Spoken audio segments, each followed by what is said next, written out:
বিশ্বনবীর মুচকি হাসির ফাঁক দিয়ে দাঁতের দিকে তাকালে মানুষগুলো সব পাগল হয়ে যায়। স্মাইল দিতেন বিশ্বনবী, স্মাইল, মুচকি হাসি, তাবাসসুম। বিশ্বনবীর মুচকি হাসি দেখলে মানুষ পাগল হয়ে যেত, পাগল পাড়া হয়ে যেত।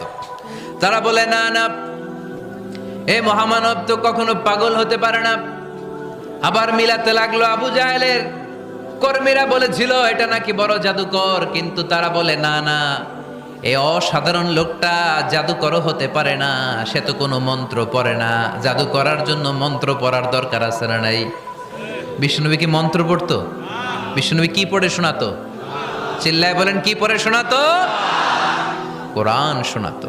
এত সুন্দর কণ্ঠ ছিল বিশ্বনবীর, পাগল হয়ে যেত মানুষ শুনতে শুনতে, পাগল পাড়া হয়ে যেত, বিমুগ্ধ হয়ে যেত। তারা সবাই বলতে আরম্ভ করলো, আবু জাহেল তুমি মিথ্যাবাদী। তবে